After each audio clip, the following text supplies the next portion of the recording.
Welcome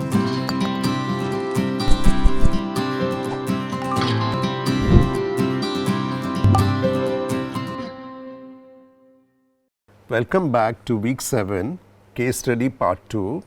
Here we have very interesting case studies, stories with respect to coffee, tea and spices. And why we are doing this? Because in all this, the stories of all these have been told visually, making use of the mappings that we actually looked at in the tool section. So, there is artifact mapping, there is temporal or the time mapping, and there are also spatial mappings. Okay? And it is a very nice case study of how you can actually take a subject and document it very interestingly. Okay, so let us start with this. So, it is section C7, week 7.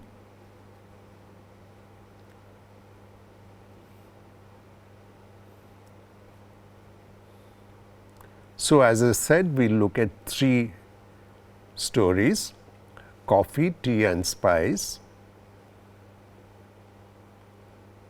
We will start with the coffee story. The presentation and documentation and the research has been done by 4 students: Anumeha, Arunab, Nachiket and Simon. They all drink coffee. So, it's kind of their favorite subject. Started with mind mapping, a very detailed mind mapping up to level 3. And you can see that they looked at the history, they looked at the attitudes, they looked at the science, the consumption and the practices and the manufacturing part of it. Okay, so, it was a very detailed mind map. Also, the story of coffee starts with 3 events, okay, very interesting 3 events. Kaldi, the Sufi saints, how they played an important role, and the Kawakane, where actually coffee got promoted. So, let us have a look at it. The story goes that goats ate this berry from a plant, and after eating the berry, they felt very energetic and active, and they almost started dancing. Okay, so, the goat herd, the person who was looking after the goats, Kaldi, saw this, okay, and he said, let me also try it. This was in Ethiopia. So, he tried the berries and then found that it had a very stimulating effect, making him feel more alert and energized, and he went and told this to others. Okay, and then people started using these berries, and before long that was coffee, and people came to know about coffee. Okay, the coffee made its way from Ethiopia to Middle East, okay, and it was the Sufi leader who suggested, let us use this in our ritual practices, okay, and then it started having more and more people make use of coffee. And of course, what happened interestingly was that there are places where the coffee was served, okay, the Kawakane, okay, and they became the places where debates were held, and over a period of time, the drink was actually made saying that it's fine to drink this drink, and the establishment of these coffee houses became more and more, and especially in Damascus and Istanbul, it became a place to socialize and be entertained. Okay, that's how the starting of the coffee happened, and it spread, as you know, to many parts of the world, and it traveled wide. But in the beginning, okay, when it came from Ethiopia to Yemen, okay, people realized the value of coffee. Okay, so they didn't want everybody to have the knowledge of what is coffee. Okay, so it was illegal to take a plant or a seed out of the Arab Peninsula. Okay, so you couldn't actually take it elsewhere. So then, how did it actually spread? So that's interestingly the story of how people actually, stole coffee from many of these places. Okay, so let's look at some of the stories. Okay, Peter, who was a Dutch merchant, he first, of course, he came to know about the coffee, and he stole the coffee and took these plants to Amsterdam, okay, where he grew in a greenhouse, and he realized that the weather in Europe doesn't really suit coffee. So after some time they went to East Asia, and that's where the coffee got transported into the eastern colonies. Okay, so that was the stealing number one. So in Amsterdam, the mayor needed to do a favor to the French. Okay, so he gifted coffee plants to the king, and there was this young naval officer who was very keen on growing coffee. Okay, but the king said no to it. So what he did in fact was, at night he stole the coffee plant and went all the way from France to the Caribbean islands or the middle of America, and he planted it over there.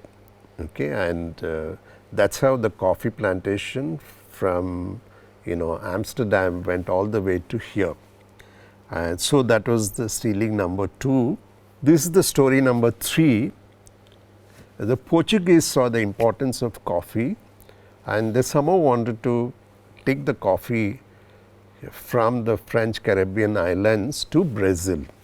Okay, and the only way they could do it was become friendly with the governor's wife. So in fact, she actually gave a bouquet of flowers to the Portuguese with the coffee seeds hidden inside it.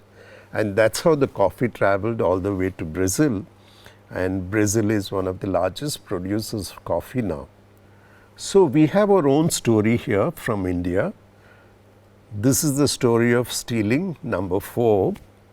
So in 17th century, a Sufi saint named Baba Budan, he used to stay in the, on the Western Ghats in Karnataka, in the district of Chikmagalur, and he decided to go to Mecca on a pilgrimage.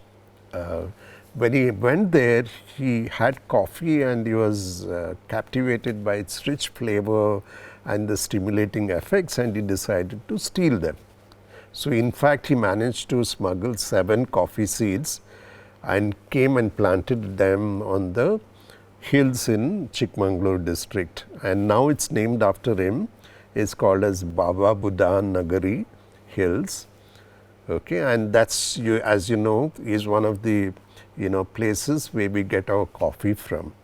So that's story number 4. All interesting, right? That's how the coffee spread. And interestingly, the coffee requires the temperate climate. Okay, so you can see that Brazil in South America, Kenya in Africa, India, the south of India, okay, Coorg and Chikmagalur and Ooty, you'll see that coffee is grown. Okay, and you'll see it in Vietnam, Indonesia, Sumatra. Okay, so these are the places where coffee is grown, and it's known as the coffee belt. And this is a visualization, spatial visualization of the coffee. You can see that the type of coffee plantation by region is shown there, and you can see it is all across the temperate zone. Different types of coffee, the Arabica, Robusta, and the mix are also shown there. It's a very nice mapping of, it gives you a picture of where all the coffee is grown. It also gives a picture of where the coffee is consumed on the top there. Okay, and you'll see that interestingly, it's consumed by countries which actually don't make coffee a lot. India also consumes coffee. Okay, so these two mappings are the spatial mappings of how coffee is consumed. So coffee went on to many places. Okay, and if you look at the history of mankind, right, you'll see that coffee has played quite an important role. Okay, so when the slaves went to the West, okay, it was the coffee break which was very, very important for them. Coffee houses became extremely important as places where you actually could get this coffee, and coffee houses also became places where you discussed, you debated, okay, and that was an important aspect of it. It was also the coffee break during the industrialization after a hard day's labor. Yeah, coffee break was something which was quite a prominent thing. Okay, and you can see that coffee had to be made to be instantly made. Okay, so the instant coffee came in, especially to serve the, the soldiers in the World War I. And this is a temporal map of the coffee. Okay, it's a very detailed map. Unfortunately, we can't see everything of it, but you can see that Ethiopia was the first one to do it, okay, on the bottom part of it, and then it went into Yemen. For a very long time, only Yemen was the only place which grew coffee. Then it spread to many other places in the last 300 to 400 years. And then now you can see at the end of it, you can see many countries actually making it, and the last one is coffee grown in Asia. Let's have a look at the detail of this map. This is during the last few centuries, and you can see the last one is actually Asia, and you can see that it came as we said about 2 centuries back, and now it is over there. The dark portion, the fourth one is actually Brazil, which contributes to a lot of coffee. Yeah, so this is how the mapping with respect to time is done, and here we have a very interesting map of the artifacts which are very, very important in making of coffee. So this is a historical journey of vessels and objects that are used to make coffee, right from 1865 to the present times, and you can see that they come in many varieties, and you can make coffee in many ways. Okay, and this is something which coffee has given rise to. So in India, for example, we have our own South Indian coffee, which is a filtered coffee, which is brewed over the whole night, and in the morning it's mixed with hot water, milk and sugar and had it. And you'll see that coffee itself has gone through different waves. Okay, so in the 1800s, coffee became very popular. Okay, and it got to be sold in the market, and you could buy it and go home and make it. Okay, and then came the coffee shops, okay, which became kind of a lifetime. You went to the coffee shops to have a cup of coffee, and now you have another phase where actually you can actually have a certain type of coffee, because there are so many varieties of coffee. You know where it has come from, what it has taken to do it. So the first wave, it didn't matter what coffee it was. The filtered one and the instant one became extremely popular in the West. Okay, and as it says that many people in the US didn't even know that coffee actually comes from a plant. The second wave was where you got the coffee, you spent time here, it was an experience to have coffee. But you didn't know what coffee it was. Okay, you got different varieties of coffee, but not necessarily the place it came from. Okay, and the third wave is all about coffee. It's about how it is grown, okay, and how it is sold, how much it is brewed. Okay, so this is the making of the coffee. In our own context, okay, we had the India Coffee House. These were there in our big cities for the last 150 years. Also, you get gourmet coffee in many places. Okay, so where issues of quality of the coffee, where it comes from, whether it's grown organically, All these issues come into place when you have coffee in these places. So, let us look at coffee and sustainability. It is the second most traded commodity after crude oil. Okay, almost 500 billion cups of coffee is consumed every year worldwide. Okay, so it means that it has ecological consequences, right? So, you typically drink from a paper cup, it has consequences. Okay, and even though we speak about it, only 2% of these coffee cups are actually reused. Okay, so that's something that has to be concerned about. So there are two ways of growing coffee. One is the sun grown one.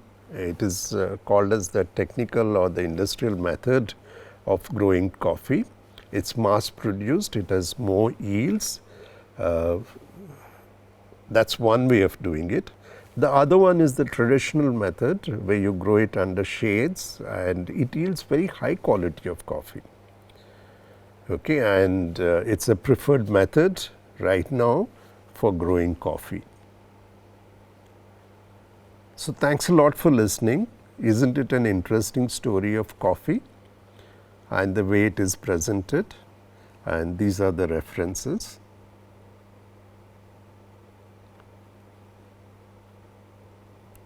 So let's move on to the case study of the tea. So this is done by 3 students, Diksha, Nitya and Sohan. So they've gone through what is the tea root, mind mapping it. They did the 3 maps, the time map, the spatial map and the artifact maps. They also looked at points from sustainability, social design, storytelling and the connections to the topic. Okay, and they looked at what are the learnings from doing this exercise. So what is the tea root? So if you look at it, it started in China all the way till Tibet and then it spread from Tibet onwards. Interestingly, tea had political implications, social implications and cultural implications. Okay, and it's an interesting story again of the tea. To start with, they did a mind map, a detailed mind map looking at various aspects of the tea. They also focused on certain aspects of this mind map. And they did a spatial map of how the tea traveled from China to other parts of the world. Okay. Tea traveled not only by land, by very traditional methods and also by the sea routes. Okay. So, it spread to many parts of the world and you can see that because it spread to so many parts of the world and it's from a very long time period. Okay. So, from 2000 BC onwards. Okay, so it has taken many generations and centuries to spread across. They also did a time map of how the tea went from olden times to the new times to the method of drinking it to customs and traditions connected with the tea itself. And this is a very interesting map of the different artifacts which are used for tea. You can see that tea is stored in certain things. You can see it on the top right corner. The vessels which are used to make tea. Okay, so you can get from ceramic to metal to stone. And since the tea had to be transported across large swaths of land. So, you can see the method of transporting the teas. You also needed to store the trees. You also needed to store the teas. Okay, so, you have different kinds of vessels to do it. Okay, and also tea gave rise to paintings and art itself. Okay, so, that is another section of it. So, these are the different artifacts which are connected with the tea. They also looked at it from sustainability, social design and storytelling. Okay, so, you had aspects of sustainability, okay, how the tea was made, how it was transported, that's one part of it. Okay. Culturally, tea was a social practice. Okay, so there's a way to make it, there's a way to drink it. It's a part of the social gathering, and yeah, that's one part of it. And you also had stories connected with the tea. Okay, so it led to many narratives with respect to the tea. And look at from our own context, right? Tea is made in so many ways in our country. Okay, so if you go to the east, they make it out of leaves. Okay, they brew it for a while and then it is served. Okay, whereas most other parts of the country, they take the tea, they boil it with milk and add spices to it, and again a wonderful drink that you can get on almost any part of the country on the roadside. Yeah, that's how we drink tea. And if you look at it from a sustainability point of view, there are many aspects that you can look at it, in the way it is grown, to the way it is packaged, to the way it is consumed, to attitudes to material and processes, okay, rituals. Yeah, so it has led to a whole ecosystem with respect to making the tea, producing the tea, and then making it into packages, then marketing it and selling it. It has also many connections across the period of time, okay, because it does this very long journey across many lands, and that has given to fashion, to tea culture, to the tradition of how to make the tea. Yeah, in terms of takeaways itself, so the project itself was building narratives, creating characters, looking at history, looking at the issue of tea production, looking at critically examining the different contexts. Okay, so breaking down into subparts and linking it together. The students had some reflections on the work they had done. First of all, design is holistic and you need to take a broader viewpoint of it, and it had many connections. So, one of the connections was that the tea had a cultural connection. Okay, so it was very important to look at tea from that point of view. You also had to look at tea from an ecological point of view, okay, in terms of how it is grown, how it is made, and then how it is packaged and how it is marketed and how it is consumed. You also had many stories coming out of the tea across the period of time. Okay, so this was something which was dealt with very critically, and that was a rich takeaway for the students from this project. These are some of the references, and thank you for listening. Let's have a look at the case study of the spice story. Again, a very interesting case study. Done by 3 students, Prasheen, Sai Divakar and Siddharth. They started with a mind map, again a very detailed mind map. The mind map had economical, scientific, political, technical and environmental, cultural, social and behavioral aspects.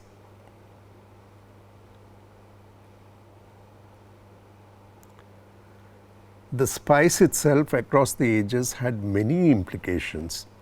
Okay, it had trading implications, it had cultural exchange implications, it had geopolitical implications, there was technological innovations as part of it, it had economically impacted many parts of the region.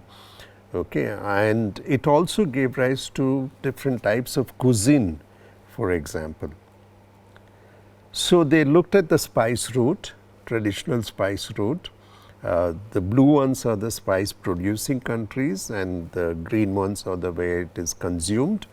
So, you can see that India, China and parts of the eastern parts of Africa are all places where you can actually get spices, and they were transported across all these places, across a period of time, into other countries, and the whole Arab Peninsula and the Europe was the places that consumed these. So, the spices included pepper, cardamom, cinnamon, ginger. Yeah, so these were the peppers which were very, very essential, and you can see that many cuisines around the world need spices.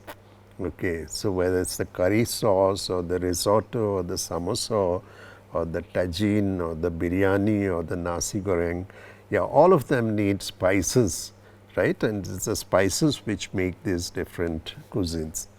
It's also interesting to map the spice route through time periods, right from 2000 BC to now. And you can see that at many places spices actually played a extremely important role in terms of the history of it. Just to say that, for example, in 2000 BC, there is evidence that earliest use of pepper was from India, and that was very interesting. For example, in 1000 BC, you can see that Egyptian pharaoh was mummified with peppers. 70 BC, for example, you can say that trade between Rome and India was thriving during the Roman Empire. Vasco da Gama came to India for the spices, right? And the Dutch established their trading colony in Kerala in the Malabar coast mainly for the spice trade. And that is how important spice trade was. And you will also see that spice is used in many, many things. For example, spice is a very important ingredient in making many of our textiles. For the printing, the mix of spices gave the color and the longevity. Spice also gave rise to many forms of containers for storing and transporting it. Spice also had to be carried across the ocean in long distances. So, it gave rise to different shipbuilding techniques because spices had to be carried across these places. The logistics of transportation itself was very interesting. For example, you had caravans arrive, a place where you can go and rest for a while in the long journey. You also needed navigation. You also needed to make use of animals for transportation. It also needed that when you trade, you needed translators and interpreters.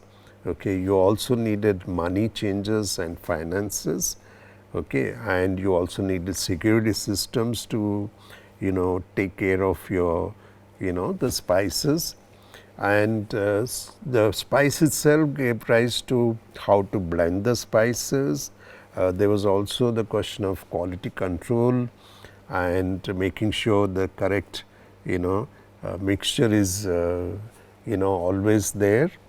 It also gave rise to spice blending and, taking care of the quality. It also gave rise to information services. For example, cartographers had to make these maps so that people can navigate across different places.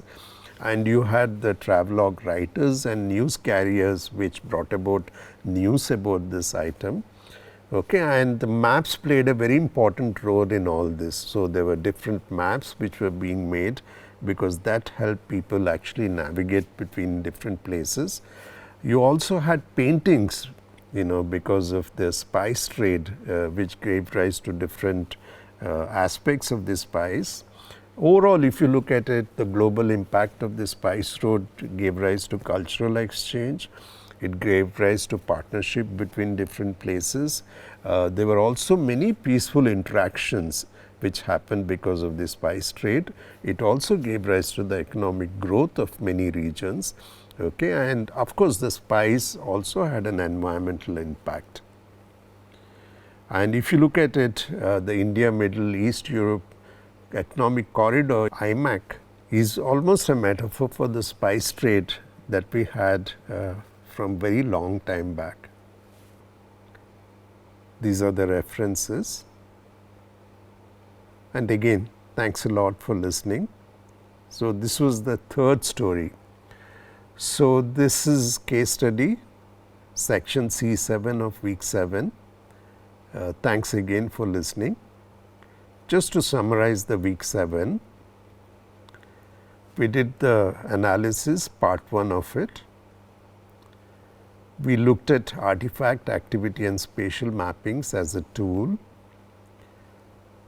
We implemented it in the project, and then we had looked at two very interesting case studies. The first one was sustainable housing societies, and then stories of coffee, tea and spice.